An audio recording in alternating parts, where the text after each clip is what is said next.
When I was in college, a good friend of mine and I spent hours together, primarily swapping homework.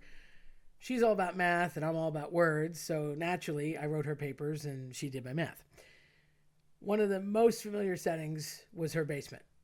It had an old TV set in a gigantic wooden frame, a huge comfy couch, and it was super cold AC in the summer and was nice and toasty warm in the winter.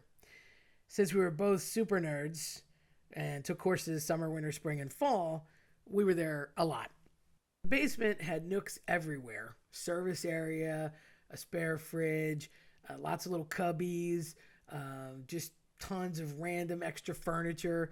Since her mom to date is like the only person I know who loves furniture so much that she even had a table inside her coat closet. I never quite figured that one out. Her dad was a dentist and he had an office off to the side of the basement. That was there too. It was a huge basement. And despite all that space, it was really like segmented. It was kind of like a C, but chopped up, if that makes any sense. And it just always felt a bit creepy to me.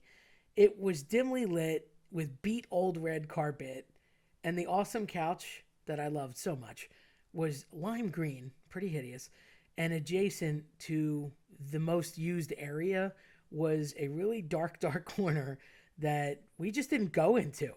It gave off a scary vibe, and I wanted no part of it.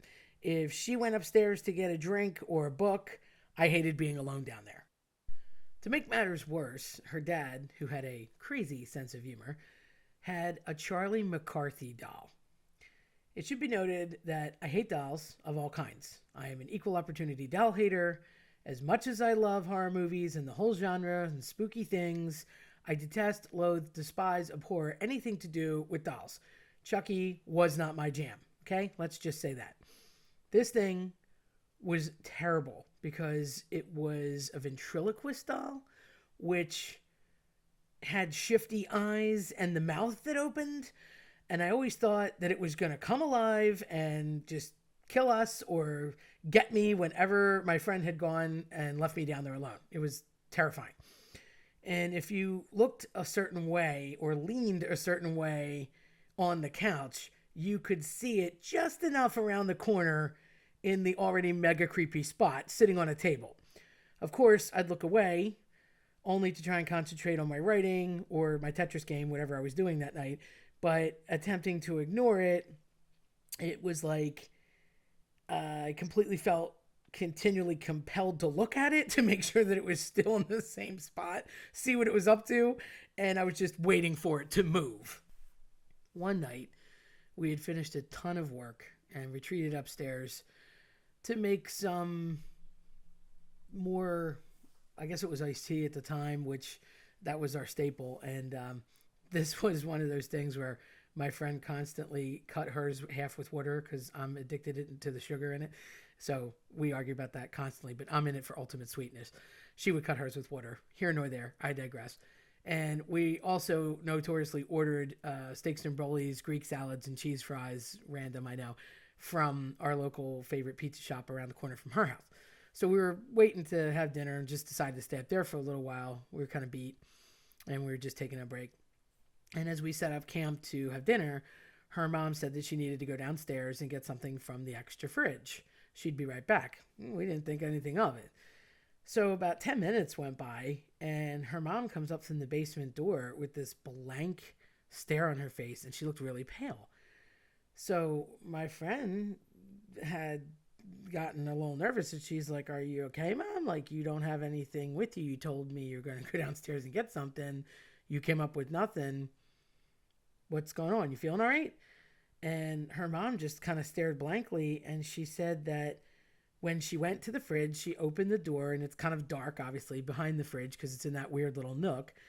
And she thought she saw a man, a person, and she got startled and jumped. And she closed the fridge door real fast, and it turned out that the man got more prevalent looking when she closed the door. It became like clearer in the darkness, and it was an image of her father, and he was waving to her.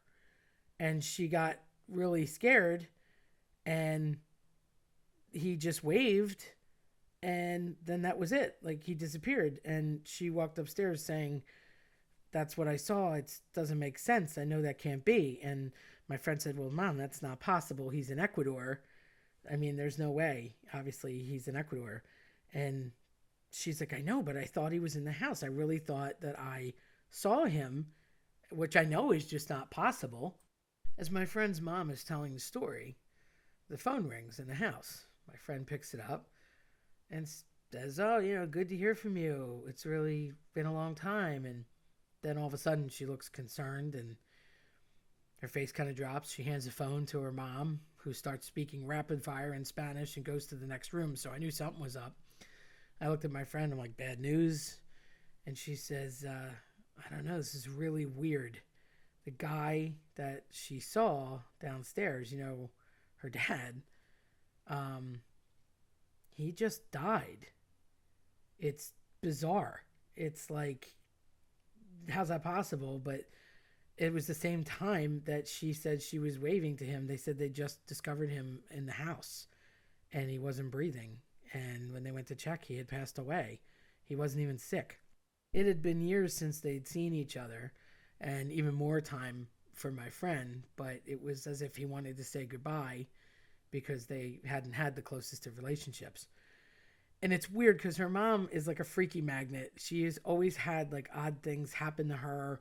I don't want to say paranormal, but like borderline instances like this, or just attractions to spiritual things or other things, or just odd stuff that would happen, and they seem to gravitate toward her. It's like somehow she's an innocent or a sensitive. I don't know. And she doesn't go looking for it ever. She's like the nicest lady, but it's just weird that somehow it's like the other side wants to communicate with her or something. I don't know. Needless to say, we did not return to the basement that night.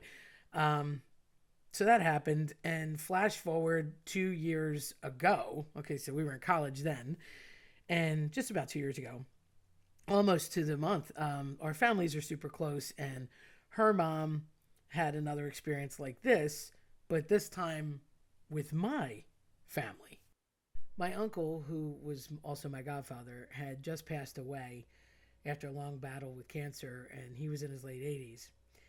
And he, like my father, loved to gamble, but where my dad was a big fan of slot machines and the occasional blackjack game, he was big into playing the ponies. He was the kind of guy that really looked for the racetrack, like to, go put his whole day toward the Kentucky Derby or the Preakness or the Belmont, and really enjoyed watching the horses. And as he passed away in November, and it was about 2 months later that my friend's mom, well, I guess it was a few months after that, since I don't even know when these things happen. I think it's the spring, but my friend's mom was asleep in her room, and she had the TV on. It's all good mommies like my own fall asleep with the TV on. And she woke up at whatever o'clock in the morning, and she's kind of groggy. And at that moment, the TV happened to have the results of the Kentucky Derby.